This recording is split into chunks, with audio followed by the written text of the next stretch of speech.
Next is Exodus 13. Okay, but before that, let's pray. Our God is alive. He is not distant or silent. He is the God who saves, guides, protects, and never leaves his people. When, when we trust him and follow his leading, we can walk forward with confidence, knowing that his presence goes before us every day. Amen. To God be the glory. Magandang araw po sa kanilang lahat. So, ngayon, sundan na po natin ang ating Exodus 13. Ano po ba ang nilalaman ng Exodus 13? At ano po ba ito? Ano po ba laman ito? Ang ating Exodus 13 ay, the main message of Exodus 13 is that God faithfully leads His people, deserves our wholehearted devotion, and call us to remember His mighty works and from generation to generation. Yan po ang Exodus 13. After the Israelites were delivered from Egypt, God instructed them to dedicate their firstborn to Him.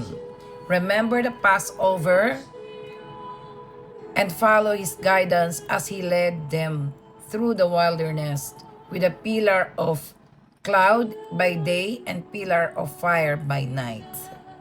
So, yan po yung ating Exodus 13. Ang pag-dedicate ng mga panganay na anak nila, yung mga panganay na lalaki sa ating Panginoon. At tayo ay ginagabayan ng haliging ulap at apoy. Ulap sa umaga, apoy sa gabi. Yan po yan. So, ano po ba ang dapat natin ditong tandaan? Alalahanin sa Exodus 13. Always remember God's deliverance. God wanted Israel to celebrate the Passover every year so they would never forget how He rescued them. We should also remember God's faithfulness and thank Him for the blessings and victories He has given us.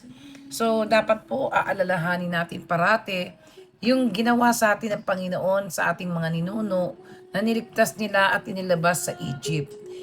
At lahat ng kanyang milagro, himala, kailangan parati po nating aalalahanin yan para po ang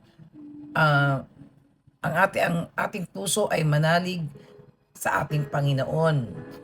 Teach the next generation. Isalin po natin ang mga alaala na yun ng ating mga ninuno, kung paano siya nilabas sa Egypt, kung ano yung mga milagro na gawa ng Panginoon. Ipasa po natin yan sa ating next generation, sa anak, sa apo, sa apu-apuhan. God commanded parents to explain His mighty works to their children. One of our greatest responsibilities is to pass on God's word and help the younger generation know the living God. Introduce po natin ang ating Diyos na buhay sa ating mga anak. Ipakilala po natin sila sa ating mga anak, sa ating apo, sa mga new generation. Sila po ang nangangailangan na to. Kaya nga po itong Holy Bible na to ay sinishare ko sa inyo para po mayroon naman sila kahit konting kaalaman tungkol sa banal na salita. Kasi po, yung mga bata na tinuturuan ko po ng Holy Bible every night, alam nyo po, alam na nila yung mga gawa ng Panginoon. At alam po nila kung paano mananatili or mag-i-stay ang God sa kanila. Trust God's guidance even when you don't understand. Kung minsan may mga pagsubok ang ating Diyos sa ating buhay na hindi natin naunawaan. Pero isa lang ilagay natin sa ating puso. God is alive and trust God. Okay? God is always with His people. Parati po natin kasama ang ating Diyos, ang ating Panginoon.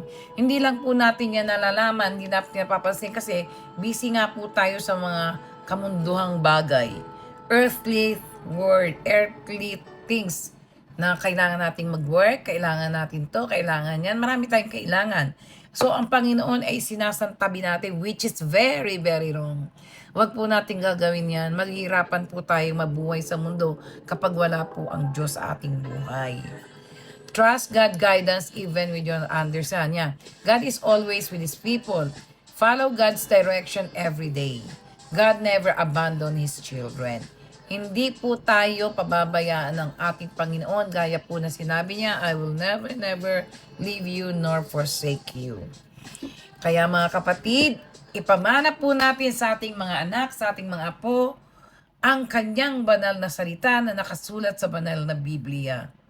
Mahalaga po yun. Yung mga tinuturuan ko pang ngayon, every night, nagbabasa po kami ng Holy Bible. At ang kagandahan po niyan, nakikilala nila ang ating Diyos. We need to introduce our living God to our children. Kahit hindi nyo na po sila sabihan, kapag everyday po nababasa nila ang Holy Bible, nandun na lahat, nakapaloob na po dun lahat ng gusto nyo sabihin sa anak nyo. Sa murang isipan nila, imagine, nakapagbabasa nila sila, nasa ano na po kami ngayon? Nasa Joshua. Kaya thankful ako kay Lord na nagbibigay kami ng oras at nakukuha ko ang oras ng mga batang to at nadodoble na po kami dahil merong mga batang lumalapit sa kanila na gusto rin makarinig ng Holy Bible. Ine-explain ko po yan isa-isa sa kanila. Okay? Thank you for this. See you tomorrow. God bless.